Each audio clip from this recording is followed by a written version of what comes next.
Yo, what is really good, my dudes? Today is Tuesday, August 28, 2018, and we got another RuneScape update for y'all. Today we see the release of another patch week, but this weekend we got double XP weekend as well as the start and return of Balthazar's big raffle. So without any further ado, let's jump right into the video. Let's go. Cats is the illest. What you talking about, Willis?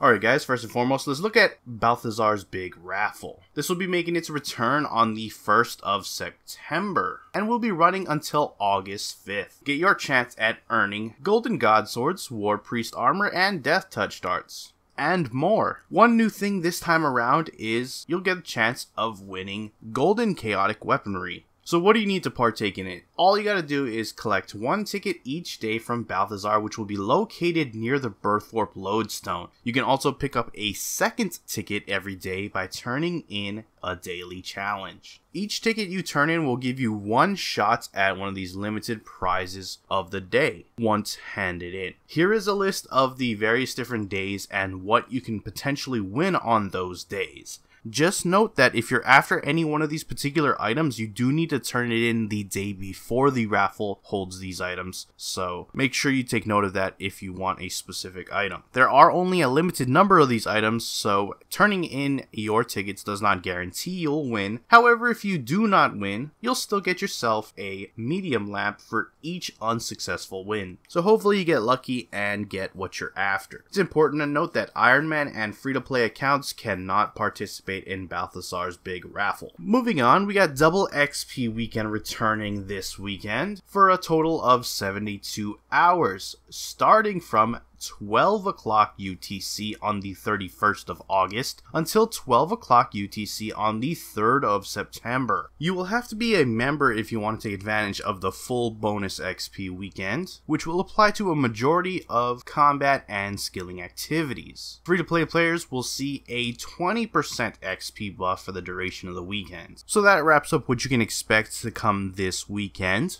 Now let's take the time to look at the patch notes, and we got a lot to go through, so let's just jump right into those patches. Dormant Anima Core drops have been removed from broadcast. Abomination Cape now broadcast to the current worlds. Added respective monster name to Champion Scroll broadcasts. The reprisal ability can be manually triggered again after using it to return the damage to your opponent earlier. Havoc and Smash's shared cooldown is now shown correctly in the ability icon cooldown clocks. Cleave's cooldown clock is now displayed correctly when activated by its shared cooldown with the Dragon Halberd special attack. Fixed an issue where Tuska's Wrath would go on cooldown even if a player had not selected a magic attack whilst using magic combat. Fixed a typo in Pieces of Hate quest. It's no longer possible to get an excessive amount of the stuff from looting pirate implings. Zimberfizz's chat head will no longer appear after finishing Soul Wars games if you've completed No Man's Elegy. Corrected a typo in Dea's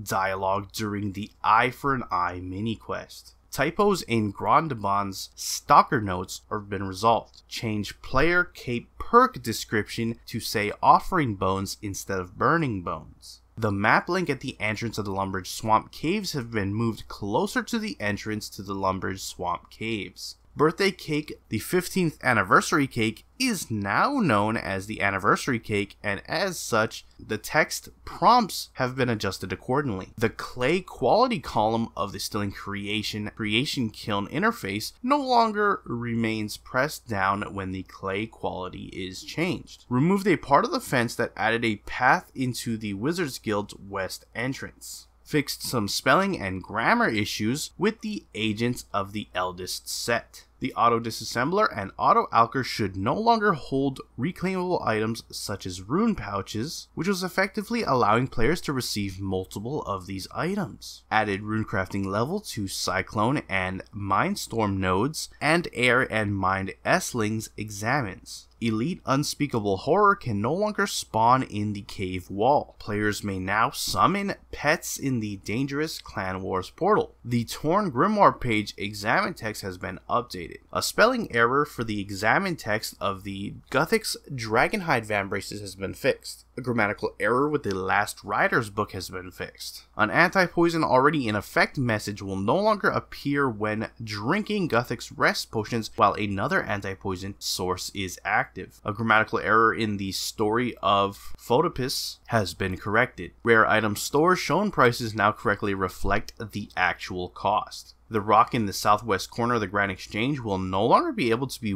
walked on or over. Redeeming small XP lamp from the Brimhaven Agility Arena no longer shows same message twice. Fixed examined for seeds in the Mrs. Winkin's shop. Players will no longer freeze where they stand in certain instances when teleporting to the Rune Essence mine. Players who have toggled beneficial boosts will no longer receive pulse core buffs. Sloan will no longer refer to himself as Yadich when attempting to recruit him for while Guthix sleeps. Players can now use favorited memory strands to teleport to the Guthix Memorial. You can no longer place kickable objects in the wilderness. Player is now unable to teleport to house when the POH is currently being loaded. The trapdoor lever in the POH throne room can now only be manipulated on members of worlds to prevent free-to-play from being dropped into a dungeon room which they do not have access. Some teleport locations and warnings for the superior locator have been updated so it will no longer teleport players to inappropriate places and will provide appropriate warnings for locations in the wilderness. The check requirements op on Master Quest Cape will no longer provide feedback if you meet all requirements. Fire spirits that spawn while using Protean logs will now grant rewards based on your firemaking level. Players are now prompted to complete the Wanted quest in order to start Devious Mines. Players currently unable to continue the Devious Mine quest will have to complete the Wanted quest to continue. Corrected an issue with the beginning cutscene during the Giant Dwarf quest. Corrected an incorrect XP listing on the Make X for Wrapped Umli. Fixed an issue in NXT during the cutscene in the Garden of Tranquility where the roof was blocking the view of the tree. Some hooded capes can now be stored in the POH cape rack. Loot beams and in-game messages will now show the correct drop amount at next. The Paternomus beacon has been graphically updated when in the warning and emergency states of the all fired up minigame. Pet interfaces now default to the correct type of pets when opens with a pet summoned. The loot message for the Onyx Bolt drops from Calphite King have been adjusted to better represent the amount given. A Ring of Recoil will no longer stunt your progress in the Royal Trouble quest.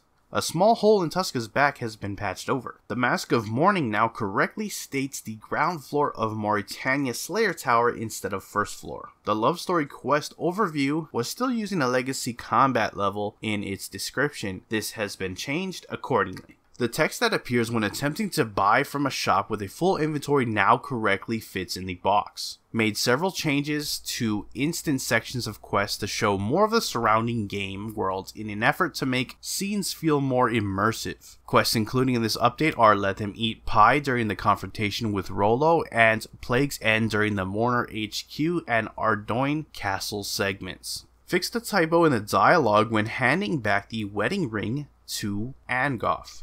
Fix the typo with the Almost Made in Ardoin achievement. Jeremy Serval has been renamed to Sammy Serval. It's once again possible to plant various seeds in the Wilderness Herb Patch. Fixed a typo when the Fishing Skill Cape perk activates. Fixed a typo with Captain Bleem Dodge in the One Small Favor quest. Fixed a typo prayer when activating Curse's Quick Prayer when on Standard Prayer Book. A few tiles in the Wizards Guild have had unnecessary blocking removed from them. Players that have encountered a bug that stopped them from accessing pest control landers now have their access restored. Crystal trees now move locations at a specific time starting at 0 game time, moving once every 2 hours. When winning multiple sombreros from Treasure Hunter, players can now correctly receive coins instead of duplicates. The Xanaris cow wheel has graphical issue which has now been fixed. Trying to equip player-owned ports armor when not having the defense requirement will no longer change the item loss charge. A grammatical issue in the Kindred Spirits quest in relation to Sliske when talking about Guthin's secret has been fixed. The Hellion Cape now has some graphical adjustments and should now look much better with dual-wield sheathed blades. Fix the grammatical oddity in the enchanting interface when enchanting multiple ruby necklaces. The RuneCaper's event interface now correctly references if a cloak is unlocked or not. RuneCaper's mystery boxes are no longer dropped when received if the player has a full inventory. Players that couldn't complete their skilling outfits can find that they'll now be able to get the required fragments if they couldn't before. Resolved an issue with the camera sometimes facing downwards when teleporting into Prifddinas. A login check has been implemented to make the camera face north without requiring any strange camera rotations whilst logging in. The in-game calendar will no longer flash on each login for players who haven't accessed it yet. Fixed a typo with a partially filled jar in the Hall of Memories. Evil Dave Rewards XP is now given out in the form of lamps. Fixed numerous typos in the Evil Dave Big Day Out quest. Corrected typos on a tooltip for Mutated Flurry and Mutated Fury. Elite Dungeons 2 music tracks now unlock more consistently when playing in group mode. Kuroryu Pet now has send home option. Chaos Boots now correctly list the shabby book as a requirement instead of the notched book. Players that suffer from arachnophobia will now have the option to flip the Araxor puzzles. The buff bar will now display the correct amount of charges when a player is using a Sign of the Porter to collect Mortmire fungus. Work on your Artisan achievement will now correctly unlock requirements corresponding to the player's reward shop unlocks. Do Not Elite will no longer be incorrectly achieved upon completing the quest Do No Evil. Corrected a typo in Saliske's endgame quest. Adjusted click zones for crawling corpse torsos in the Lumbridge Catacombs. Berthorpe Games Room, Giant Mole, King Black Dragon, and Chaos Elemental are now listed as free-to-play in the grouping system. Beneath Cursed Tides, Gower Quest, and Let Them Eat Pie are now listed as free-to-play in Rune Metrics on the RuneScape website. An issue in the world map icons for these quests that prevented them from being toggled off has been corrected, impressing the locals, Sliske's Endgame, the Jack of Spades, and Gower Quest. The tooltip for Dragon's Medallion now lists remaining charges. Digsite Pendant can now teleport you to the exam center to the south of the dig site.